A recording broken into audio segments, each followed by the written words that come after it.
En el año 211 después de Cristo, Capua, capital de la región de Campania y la segunda ciudad más importante de la península itálica tras Roma, enfrentaba una situación crítica. Aníbal Barca, el líder cartaginés, intentó desesperadamente liberar la ciudad, pero sus esfuerzos por romper el cerco romano fracasaron. Ante esta situación, ideó un plan audaz: marchar hacia Roma, el corazón del conflicto, con la intención de obligar a los generales romanos a dividir sus fuerzas. Sin embargo, al llegar a Roma y obligar a Quinto Fulvio Flaco a abandonar el asedio de Capua para defender la ciudad, Aníbal evitó enfrentarse directamente a las fuerzas romanas, probablemente debido a su inferioridad numérica, y optó por retirarse. Durante su regreso a la región de Campania, el ejército cartaginés fue perseguido por las tropas de Quinto Fulvio Flaco, quienes aprovecharon el cruce del río Anio para lanzar un exitoso ataque, recuperando parte del botín acumulado en los saqueos cartagineses. En el transcurso de esta retirada, Aníbal intentó una emboscada mediante un ataque sorpresa nocturno al campamento romano, pero no logró atraer a sus perseguidores hacia la trampa que había planeado. Frustrado por el fracaso de su estrategia para destruir al ejército de Quinto Fulvio Flaco, Aníbal abandonó cualquier intento de regresar a Capua, dejando la ciudad a su suerte y dirigiéndose hacia el Brucio. Poco después, Capua capituló ante los romanos, enfrentando una brutal represión encabezada por Quinto Fulvio Flaco. La caída de esta importante ciudad marcó un punto de inflexión decisivo en la Segunda Guerra Púnica. A finales del verano de 211 después de Cristo, el procónsul Marco Claudio Marcelo regresó a Roma desde Sicilia. Este destacado general romano había desempeñado un papel crucial en la guerra, logrando frustrar los 3 intentos de Aníbal por tomar la ciudad de Ñola y recuperando para Roma la estratégica ciudad de Casilino. Sin embargo, su mayor hazaña fue la célebre victoria en el asedio de Siracusa, considerado uno de los episodios más emblemáticos de la historia militar de la antigüedad. A su llegada a Roma, Marco Claudio Marcelo fue recibido por el Senado, donde presentó un informe en el que expresó las quejas de sus soldados, quienes no habían podido regresar a casa a pesar de haber pacificado la provincia. También solicitó un triunfo por su campaña en Sicilia, pero tras un largo debate, se le denegó, ya que el conflicto aún no había concluido. No obstante, se le concedió una ovación y se resolvió que conservara su mando. De hecho, los senadores acertaron al advertir que los enfrentamientos en Sicilia no habían terminado.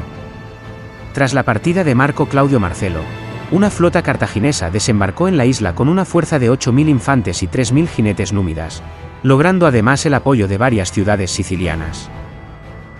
Además, los generales Epícides y Anón continuaban en campaña, ahora reforzados por la llegada de un nuevo comandante, Mutines, enviado por Aníbal para sustituir al fallecido Hipócrates.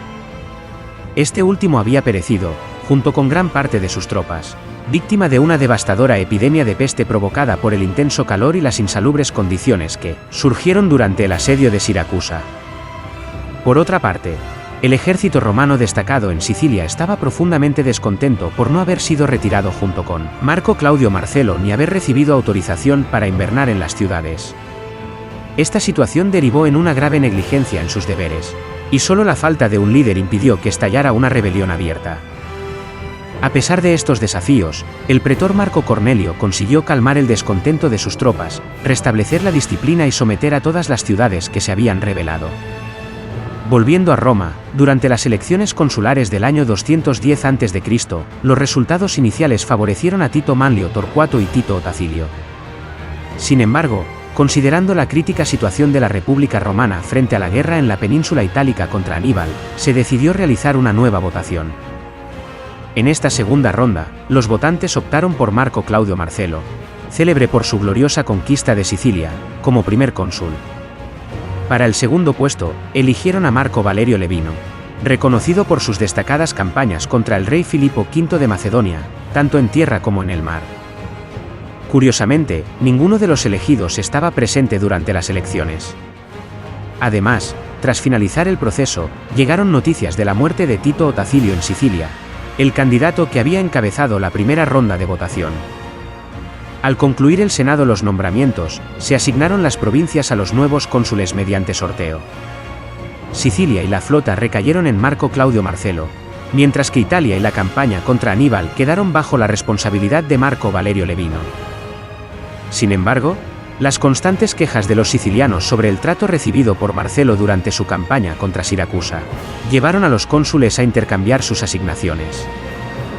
De este modo, Marco Claudio Marcelo quedó encargado de la guerra contra Aníbal en la península itálica, mientras que Marco Valerio Levino asumió el gobierno de Sicilia. Posteriormente, se organizó el alistamiento de nuevas legiones y se enfrentó la escasez de remeros y recursos para la flota. Para resolverlo, se propuso que los senadores liderarían el alistamiento con aportes económicos, lo que motivó al orden ecuestre y a la plebe a seguir su ejemplo. Así, sin necesidad de imposiciones, se lograron reunir los fondos necesarios para completar la tripulación y financiar la guerra, permitiendo a los cónsules partir hacia sus provincias con todo dispuesto. Por su parte, el líder cartaginés, Aníbal Barca, se encontraba inquieto tras la caída de Capua. La percepción general era que los romanos habían mostrado mayor determinación al asediar la ciudad que los cartagineses al defenderla, lo que llevó a muchas comunidades itálicas a distanciarse del bando púnico. Esto hizo que Aníbal enfrentara un complejo dilema estratégico.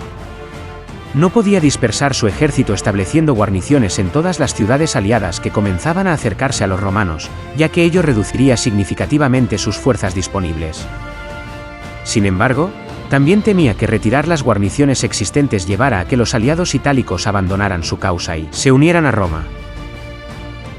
Por ello, decidió saquear las ciudades y regiones que no podía defender, dejándolas arrasadas y estériles para el enemigo. Sin embargo, esta política brutal resultó contraproducente, ya que provocó odio y horror no solo entre las víctimas directas, sino también entre quienes escuchaban sobre sus actos. Mientras tanto, el cónsul romano Marco Claudio Marcelo aprovechó la situación para tratar de recuperar la lealtad de las ciudades itálicas que se habían aliado con los cartagineses. Una de estas ciudades era Salapia, que se encontraba dividida entre los partidarios de Aníbal y aquellos que simpatizaban con Roma. Marco Claudio Marcelo marchó con sus tropas hacia Salapia y tras una serie de sangrientos combates, consiguió que los partidarios romanos se apoderaran de la ciudad, a costa de una gran pérdida de vidas. Se relata que la guarnición cartaginesa de Salapia estaba formada principalmente por la mejor caballería del ejército de Aníbal. Esta tropa fue sorprendida y aunque no pudieron usar sus caballos dentro de la ciudad, empuñaron sus armas en medio de la confusión e intentaron abrirse paso luchando hasta el último hombre. Solo 50 de ellos lograron ser capturados como prisioneros y se narra que la pérdida de esta fuerza de caballería fue un golpe aún más doloroso para Aníbal que la caída de Salapia. Por ese tiempo, los cartagineses sufrieron otro revés significativo con la llegada del nuevo cónsul Marco Valerio Levino a Sicilia, un acontecimiento que fue recibido con gran entusiasmo por los aliados romanos en la isla. Su primera prioridad fue estabilizar Siracusa, donde la reciente paz aún dejaba huellas de inestabilidad. Una vez restaurado el orden, Marco Valerio Levino avanzó hacia Agrigento, donde una numerosa guarnición cartaginesa bajo el mando de Annón seguía resistiendo con fuerza. Los cartagineses depositaban gran confianza en Mutines y su destacada caballería númida, que realizaba incursiones exitosas por toda la isla, saqueando las tierras de los aliados de Roma. Sin embargo, los celos de Annón hacia la creciente reputación de Mutines lo llevaron a retirarle el mando y transferirlo a su hijo. Esta decisión generó un profundo descontento entre los númidas y motivó a Mutines a iniciar negociaciones secretas con Marco Valerio Levino para rendir Agrigento.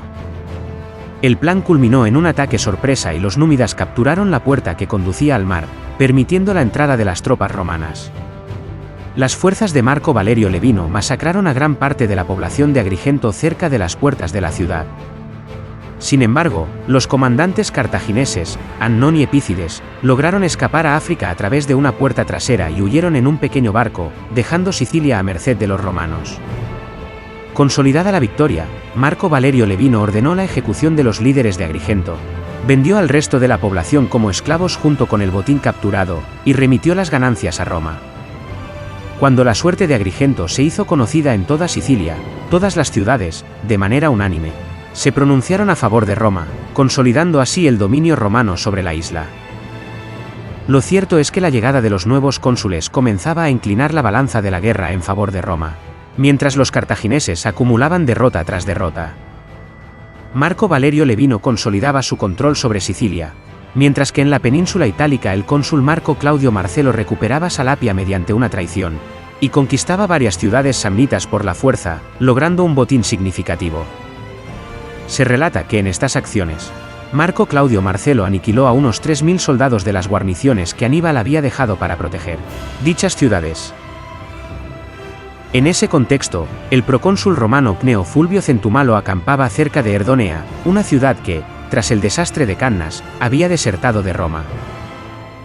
Cneo Fulvio Centumalo planeaba recuperar Erdonea, pero al enterarse de la retirada de Aníbal hacia el Brucio y de la pérdida de Salapia por parte de los cartagineses, su actitud se volvió más confiada. Optó por un emplazamiento para su campamento que no estaba adecuadamente protegido, pues confiaba en que la lealtad de los habitantes de Erdonea hacia los cartagineses se habría debilitado a raíz de las recientes derrotas. Toda esta información fue debidamente transmitida a Aníbal por emisarios de Erdonea, lo que despertó en él el deseo de salvar a una ciudad aliada, y, al mismo tiempo, esperar atrapar a su enemigo con la guardia baja. Con el fin de evitar los rumores sobre su aproximación, se dirigió a Erdonea a marchas forzadas y, conforme se acercaba al lugar, formó a sus hombres en orden de batalla con el objetivo de intimidar al enemigo. Cneo Fulvio Centumalo, igualmente valiente pero muy inferior en habilidad táctica, se apresuró a formar sus líneas y se preparó para enfrentarse a él. La acción comenzó con gran vigor por parte de la infantería romana de vanguardia. Sin embargo, Aníbal había dado instrucciones claras a su caballería para que esperara hasta que la atención de la infantería romana estuviera completamente concentrada en la batalla. Entonces, la caballería debía rodear las líneas enemigas, una parte atacaría el campamento romano, mientras que la otra se dirigiría a la retaguardia del ejército romano. Aníbal exclamó que ya había derrotado en esas mismas tierras a otro Cneo Fulvio, refiriéndose a su victoria sobre las tropas del pretor Cneo Fulvio Flaco en la primera batalla de Erdonea, 2 años antes. Sostuvo que, dado que los nombres eran idénticos, el resultado del combate sería igualmente favorable para él. Las previsiones de Aníbal se cumplieron. Tras el choque de las líneas de infantería y la caída de muchos romanos en el combate cuerpo a cuerpo, las tropas de Cneo Fulvio Centumalo consiguieron, sin embargo, mantener su posición cerca de los estandartes.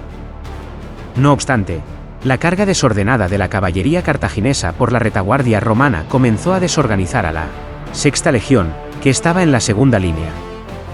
A medida que los númidas presionaban, la Quinta Legión también sucumbió, y finalmente las primeras líneas se vieron arrasadas junto a sus estandartes. Algunos romanos huyeron, mientras que otros fueron atrapados y aniquilados entre ambos grupos de atacantes.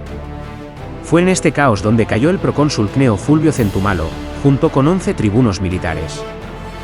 En cuanto al número de bajas romanas, aunque las cifras varían, se estima que alrededor de 13.000 romanos perdieron la vida en la segunda batalla de Erdonea.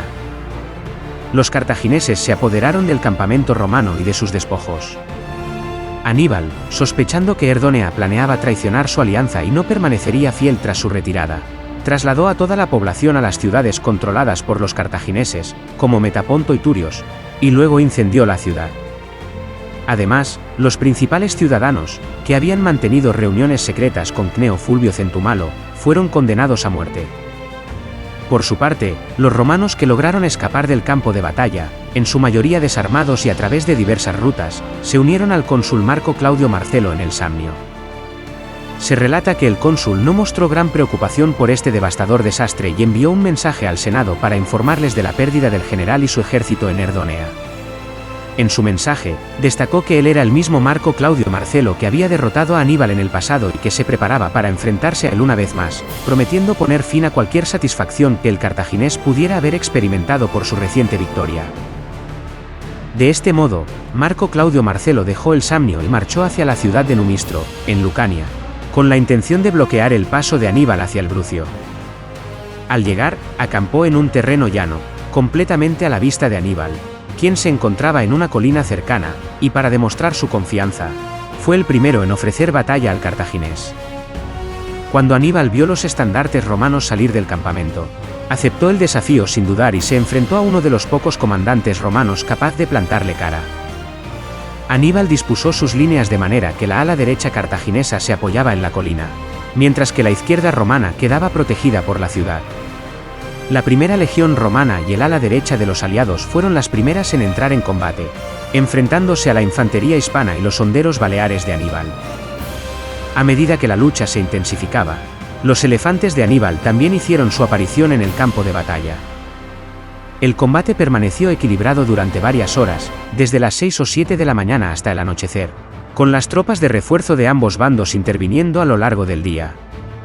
Sin embargo, la llegada de la noche puso fin al enfrentamiento, dejando la victoria aún incierta. Al día siguiente, los romanos permanecieron armados desde el amanecer hasta bien entrada la mañana, preparados para reanudar la lucha. Sin embargo, al no ver aparecer a los cartagineses, comenzaron a recoger los despojos del campo de batalla. Apilaron los cuerpos de los caídos en un montón y los incineraron. Mientras tanto, Aníbal, en silencio, desmanteló su campamento durante la noche y se retiró hacia la región de Apulia. Aunque los cartagineses se retiraron y algunas fuentes indican que la batalla de Numistro terminó en un empate claro, otras sostienen que fue una victoria para Aníbal y sus fuerzas. Sea como fuere, cuando la luz del día mostró la retirada de los cartagineses, Marco Claudio Marcelo decidió seguirles la pista. Dejó a los heridos, junto con una pequeña guarnición, en Numistro, y se dirigió hacia Venusia para acercarse a Aníbal. Durante varios días, se produjeron escaramuzas entre las patrullas avanzadas y algunos combates menores, pero ambos ejércitos cruzaron la Apulia sin enfrentarse en una batalla decisiva. Aníbal marchaba durante la noche, siempre en busca de una oportunidad para sorprender o emboscar a los romanos. En cambio, Marco Claudio Marcelo se desplazaba solo durante el día, tras realizar un exhaustivo reconocimiento previo. De esta manera, concluyó el enfrentamiento entre los mejores líderes de cada facción, Aníbal por parte de los cartagineses y Marco Claudio Marcelo por parte de los romanos.